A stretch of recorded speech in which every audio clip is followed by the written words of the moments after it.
Bonjour à tous, je vous salue dans le nom de Jésus. Aujourd'hui, nous sommes le 19 novembre et nous sommes au dévotionnel 11, le jour 19. Le titre, c'est « La sagesse des Atalakou ». Atalakou, ça veut dire « faire les éloges d'une personne ».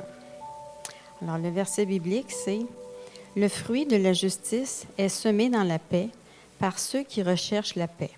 Jacques 3, verset 18. Le dévotionnel dit « Je me suis souvent demandé comment est-ce qu'avec un tel niveau de sagesse et de révélation, Salomon avait pu céder à ses épouses pour se prosterner devant leurs idoles. Je crois que ces différentes femmes ont utilisé la troisième colonne de sagesse. Elles ont préparé son cœur par des paroles mielleuses pour réussir à y planter leurs semences diaboliques. Le grand Samson aussi a été victime du même stratagème. Le Seigneur lui-même dit dans 1 Pierre 3, verset 1, que l'attitude soumise et douce d'une femme vis-à-vis de son mari favorisera sa conversion. Ruth a conquis le cœur de Boaz par la troisième parole de la sagesse. Par elle encore, Esther a sauvé une nation. Hushai a su disposer le cœur d'Absalom, de sorte que son conseil a été pris en compte au détriment de celui d'Akitophel. 2 Samuel 17. L'apôtre Jacques dit que pour moissonner la justice et la paix, il faut la semer dans un contexte de paix. Notre Dieu a utilisé l'eau pour rendre le sol favorable à ses projets de semences. Il a utilisé l'eau d'en bas, image de la parole de sagesse d'en bas, pour rendre le sol favorable.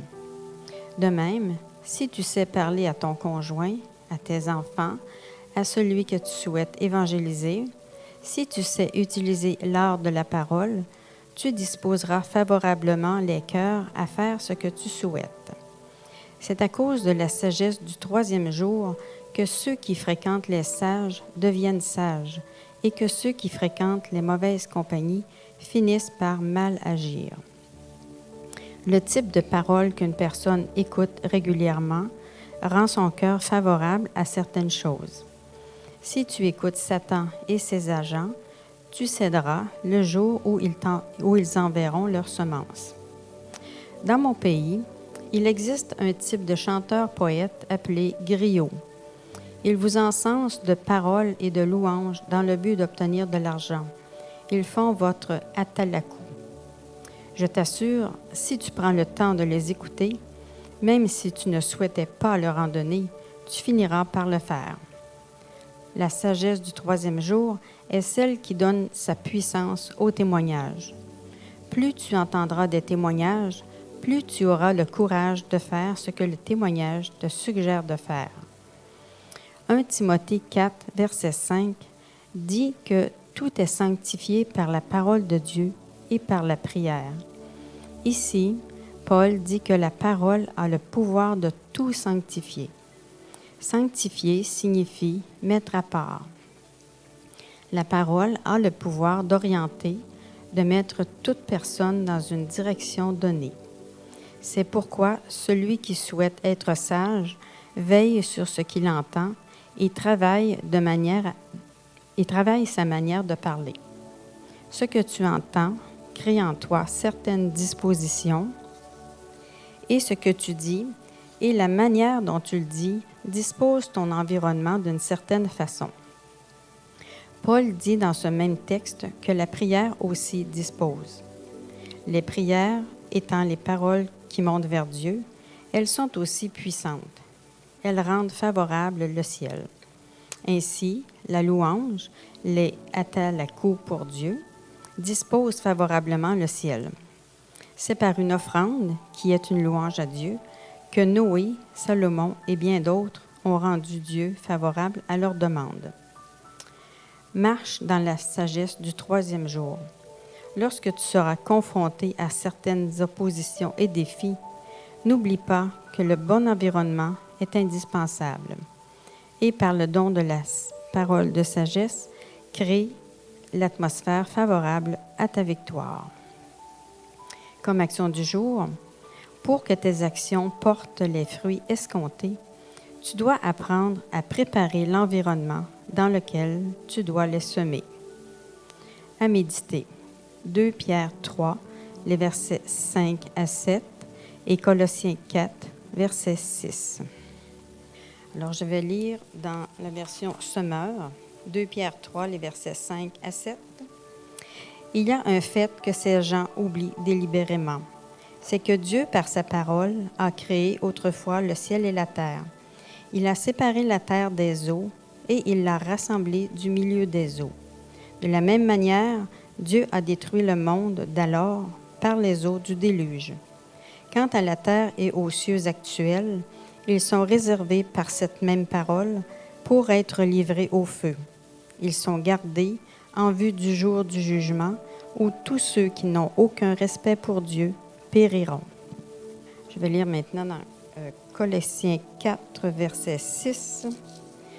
Que votre parole soit toujours empreinte de la grâce de Dieu et pleine de saveur pour savoir comment répondre avec à-propos à chacun.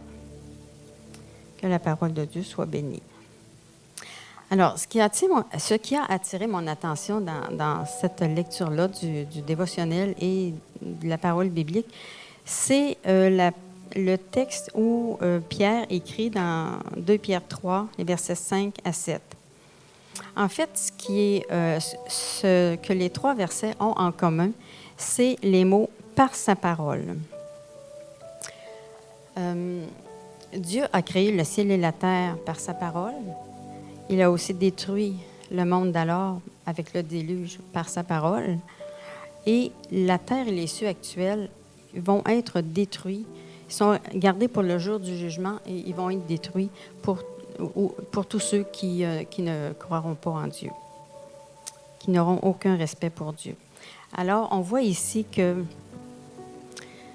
la parole de Dieu a une puissance parce que Dieu a semé et il y a eu un environnement dans lequel c'est tombé, si on peut dire. C'était un environnement parfait parce que tout ce que Dieu fait, c'est parfait. Ça, c'est la sagesse divine. OK. Moi, je suis partie du principe semence, environnement et résultat. Si on applique ça maintenant sur le plan humain, c'est la sagesse humaine, la sagesse terrestre, si on peut dire. Alors, on a été créé à son image. À son image et à sa ressemblance. Donc, nos paroles, on peut dire que nos paroles sont une semence. Et nos paroles ont une certaine puissance, je dirais même une grande puissance parfois. On peut faire des miracles, on peut guérir des gens, donc c'est dans ce sens-là. Et notre parole c'est-à-dire notre parole arrive toujours dans un environnement. Et l'environnement qu'on parle ici, ça peut être notre conjoint, nos enfants, notre entourage, nos amis, peu importe, toutes les personnes qui nous entourent. C'est pour ça que c'est important de faire attention à ce que nous écoutons et ce que nous entendons. Parce que ce que nous entendons, ce que nous écoutons, en fait, ça s'enregistre dans notre cerveau et dans notre cœur. Et une parole de l'Évangile qui dit aussi, c'est de l'abondance du cœur que la bouche parle. On prend comme exemple, mettons, l'éducation d'un enfant. Pour éduquer un enfant, on sait que ça prend du temps. Donc, nos paroles, on va avoir à en dire beaucoup à l'enfant.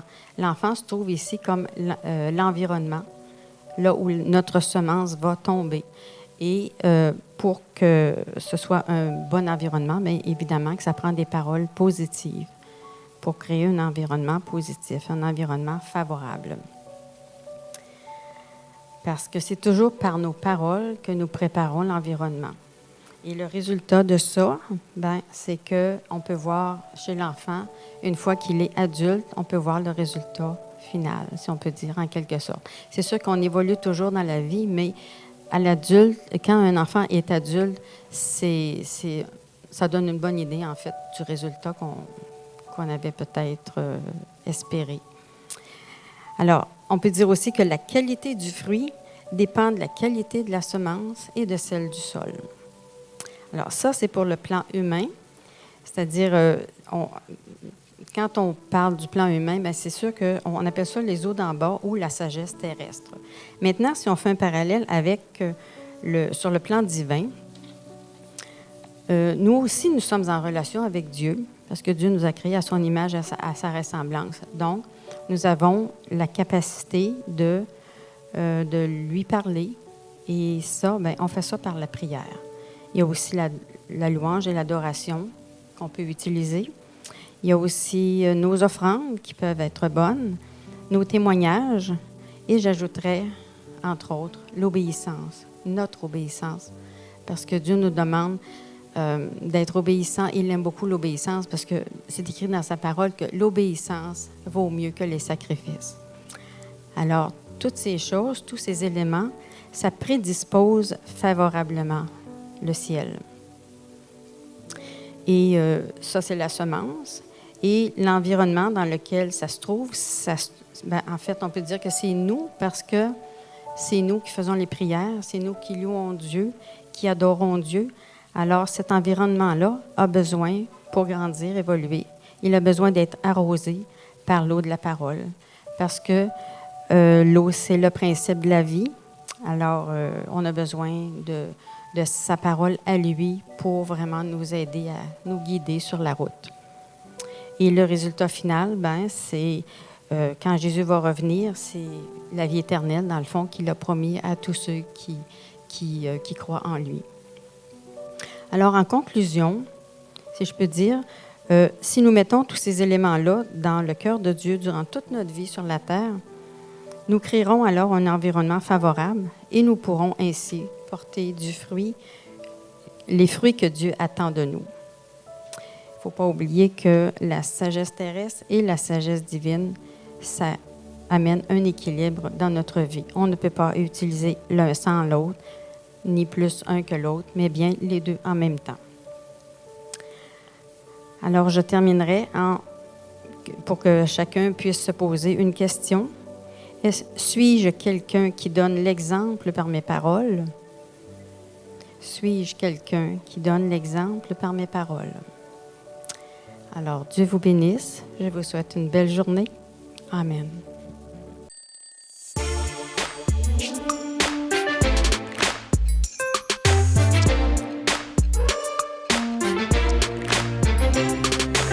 Base d'honneur. Partagez l'amour de Christ pour changer le monde.